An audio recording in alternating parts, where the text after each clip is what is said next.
Good morning, students. Let us continue with the chapter of aldehydes and ketones. As you know, we were talking about nucleophilic addition reactions and now we will continue with that.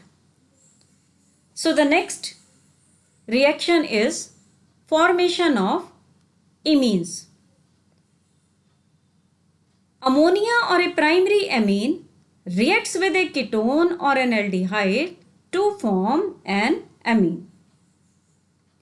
Imines are nitrogen compounds of ketones and aldehydes with carbon-nitrogen double bond in place of carbonyl group.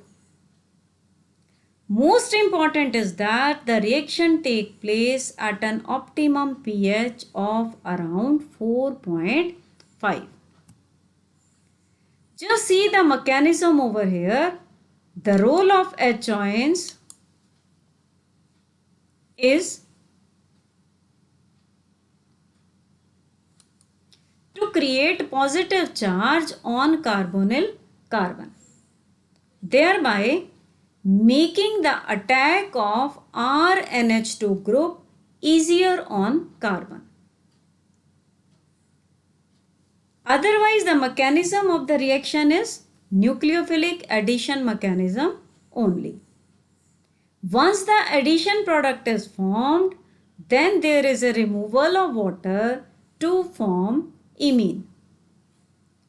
Not only ammonia or primary amines, but many other ammonia derivatives also add to carbonyl group of aldehydes and ketones, which is visible here in this table.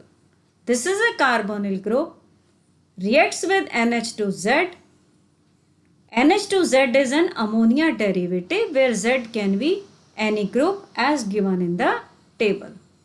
The actual product formed is due to the removal of water, thereby giving you carbon-nitrogen double bond product.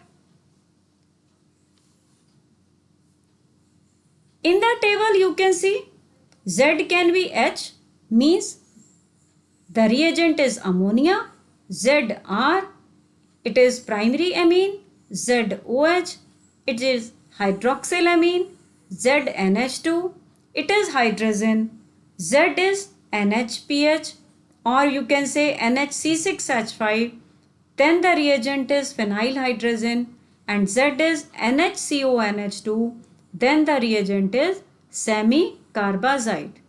But basic reaction is removal of water to give you product with carbon-nitrogen double bond.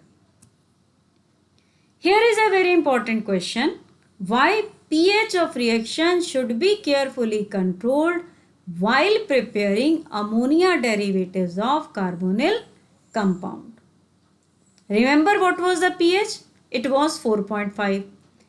But if the pH is reduced from 4.5 means in strongly acidic medium, then ammonia derivative being basic will react with acid to form salt and water and it will not react with carbonyl compound. However, in basic medium, means if the pH is more than 4.5, in that case, OH ions, basic medium, will react with carbonyl group instead of again the NH2 group. So, pH of the reaction should be controlled carefully.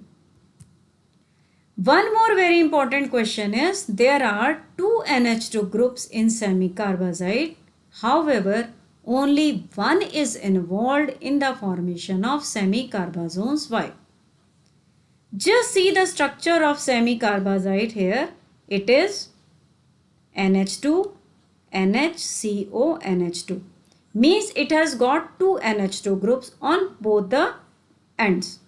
But electron density on one of the NH2 group is involved in resonance with carbonyl. That's why electron density on that nitrogen decreases. So it cannot act as nucleophile. Whereas The NH2 group, which is not involved in resonance, will act as a nucleophile and will form product. Next reaction is reduction to alcohols. Carbonyl group, whether it is of aldehyde, whether it is a ketone, can be reduced to alcohols with various reducing agents. Here you can see the reducing agent used is sodium borohydride. Aldehydes will be reduced to primary alcohols and ketones will be reduced to secondary alcohols. Another reducing agent is lithium aluminium hydride. It is a powerful reducing agent. It can reduce any carbonyl compound, not only aldehydes and ketones, but it can reduce acids, esters, etc. Then we have hydrogenation in the presence of catalyst. You can see here it is a powerful reducing agent, can not only reduce the carbonyl group but it will also reduce any double or triple bond also if that is present in a molecule.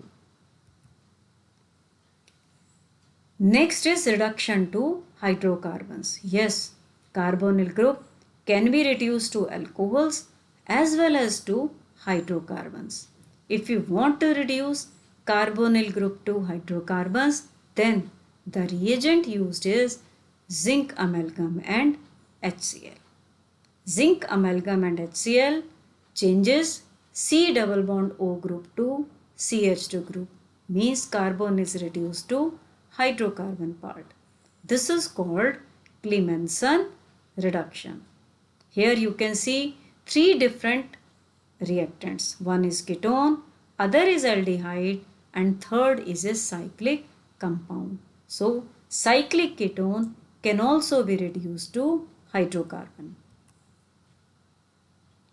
There is one more reagent which can convert carbonyl group to hydrocarbons and that is NH2NH2, hydrogen in the presence of KOH and ethylene glycol. This reaction is called Wolff-Kishner reduction. Remember, if you are using zinc amalgam and HCl, then that is called Clemmensen reduction. But if you are using hydrogen with KOH and ethylene glycol, then it is called Wolff-Kishner reduction. Otherwise, the reactant is a carbonyl group and the product is a hydrocarbon having same number of carbon atoms. So this is all for today. Thank you.